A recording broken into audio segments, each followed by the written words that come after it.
morning, students. Today we are I am going to take a topic on the case of design of using subjects. The first topic is covered with the introduction to design. In the first topic, the basic design consideration is the first topic. On that we have covered the following topics: design of procedure, general consideration in design, what are the types of load that may be acting on environment, and the stress strain diagrams, and the types of stress, what are the type of stress for varying loads, and the concept of peak, fatigue, lesson curve, and endurance rating.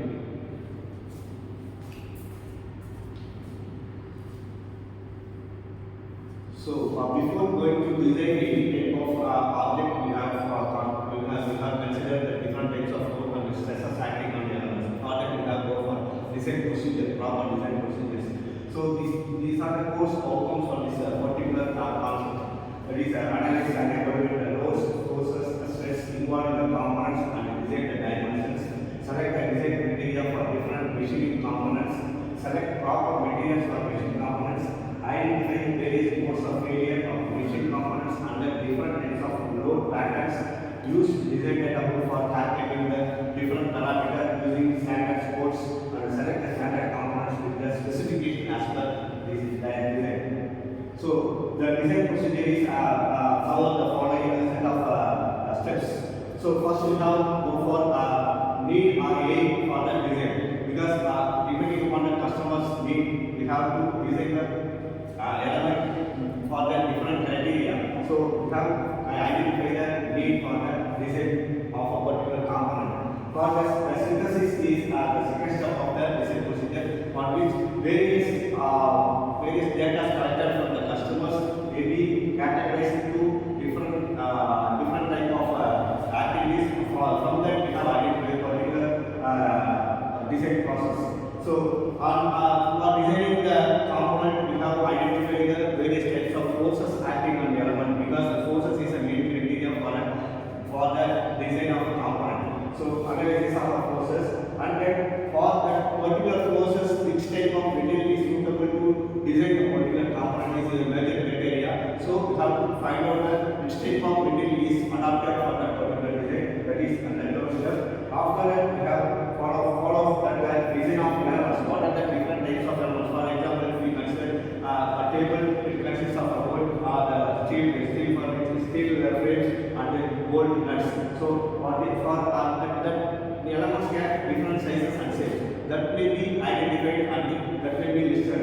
Or that after that, if the particular component is subjected to failure of load, then we have to modify the material or the size of the element or the particular component. That is the modification process.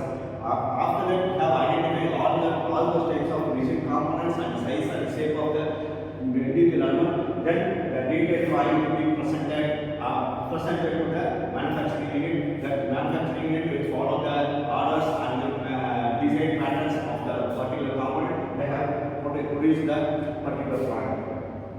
So before going to design or manufacturing a component, some criteria to be considered. The type of criteria is the following 12 criteria should be considered.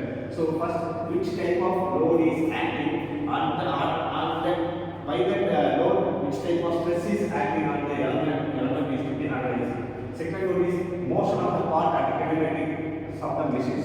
So if a component or if the element consists of several, say if a part is consists of several elements, it has some parts can be movable and some parts can be fixed.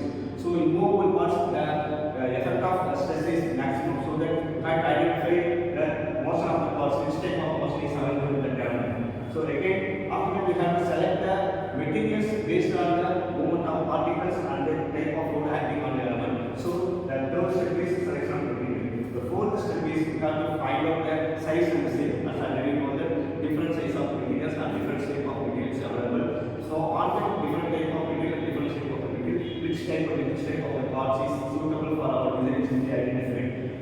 Next one is frictional resistance and lubrication. Since if the parts consist of moving elements or moving parts, there will be a vibration or friction will be formed. Due to several rotations or several movement of the parts, the part may be negative. So that have to find out and give the details about the friction resistance and the lubrication, which type of lubrication should be used for that particular component or infrastructure. So again, the convenient and economic features. So different material cost of different costs. For example, if you use aluminum, that should be minimum cost compared to the steel. If you use PVC component, instead of aluminum, the PVC component cost is less. So that details should be analyzed, and the size of the parts, which is usually technical parts, should be identified. That is the identity use of convenient and economical features. So again, the last seven step is use of standard parts.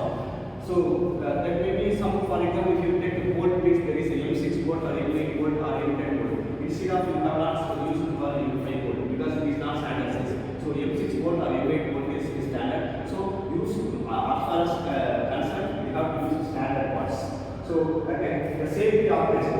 So by using the component, it will not be hurt any of human bodies or human parts, or it may not be damaged the bad parts. So the safety operation must be considered for designing the process. So what's our basic facilities? So there is the idea of every element to be machined or manufactured by some process.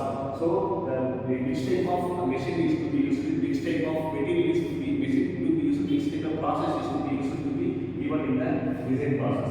So number of machines to be manufactured. So for producing batch products, how many machines to be used, that will depend on the cost of the machining process or manufacturing process. So number of machines used, that should be given in the design process. Finally, the bill of material, that is when all the components are identified and listed, the total cost of the construction is to be identified. So after that, assembly of each part is given into the design process. So again, the next topic, immediately we have to go to the next topic, that is what are the types of loads available for designing the component or the design elements. So we have categories based on the type of load, categories based on the type of load acting on an element. So say first one is dead or steady load. So when the load is said to be dead or steady, that the magnitude does not change at any time. Magnitude will not be changed. For example, if you take this table on the floor, the weight of the table is constant at any time, unless otherwise if you are students are sitting on the particular element. So that is known as steady load. So live or variable load. The load is said to be live or variable load when it changes continuously. That is while I am saying that again the definition is again the example is given by means of this table. If the person sitting on that table is varying, sometimes regularly some people are sitting on the table, so we will change it by the time to time.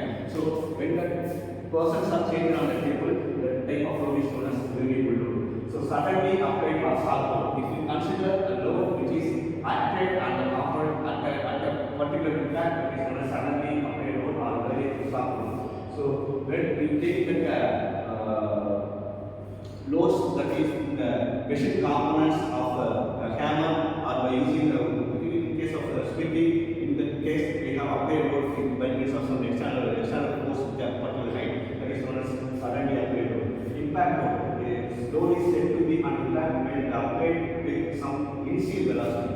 The element is moving with a particular initial and that is hit on the component, that is known as initial velocity. For example, if you take a car which is moving on a road, oppositely it is hit by the another car, then it is known as impact load.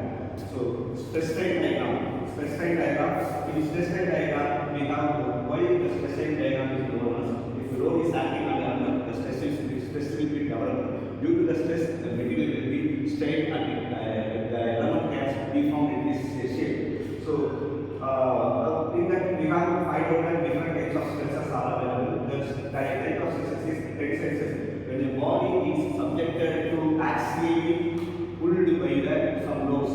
Actually pulled by the loads is known as equal and opposite forces are acting on the element. Then the length of the element will be increasing, the size of the element will be decreasing. It is known as tensile stress.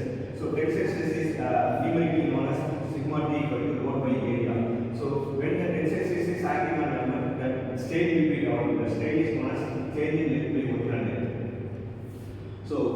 when next one is compressive stress. Compressive stress is opposite to tension stress.